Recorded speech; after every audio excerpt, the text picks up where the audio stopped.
Doctor Mohammad ইউনূসের কাছে পাঠানো এক চিঠিতে জাতিসংঘের মহাসচিব অন্তোনিও গুতেরেসে বাংলাদেশের অন্তর্বর্তী সরকারের প্রতি সমর্থন জ্ঞাপন করেছেন।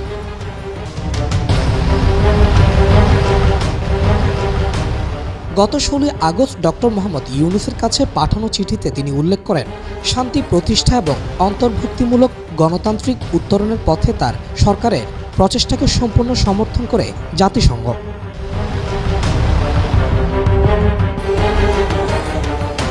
বাংলাদেশের শান্তি ফিরিয়ে আনা এবং সংসদ নির্বাচন আয়োজনের প্রচেষ্টাকে আমি স্বাগত জানাই। অন্তোনিও গুতেরেসে জানিয়েছেন, জাতিসংঘ ডক্টর ইউনূসের নেতৃত্বাধীন অন্তর্বর্তী সরকারের সাথে কাজ করতে এবং অনুরোধ পেলে যে কোনো সমর্থন দিতে প্রতিশ্রুতিবদ্ধ। বাংলাদেশের জনগণের স্বার্থে আবাসিক সমন্বয়কারী এবং জাতিসংঘের কান্ট্রি টিমের মাধ্যমে এই অনুরোধ করা যেতে পারে। বাংলাদেশ তার ইতিহাসের একটি গুরুত্বপূর্ণ সন্ধিক্ষণে দাঁড়িয়ে রয়েছে উল্লেখ করে চিঠিতে গুতেরেসে লেখেন, এই ক্রান্তিলগ্নে সহিংসতার অবসান, জবাবদিহিতা নিশ্চিত করা, আইনশৃঙ্খলা পুনরুদ্ধার এবং গণতান্ত্রিক নির্বাচনের পথ নির্ধারণে ডক্টর ইউনূসের নেতৃত্ব অত্যন্ত গুরুত্বপূর্ণ।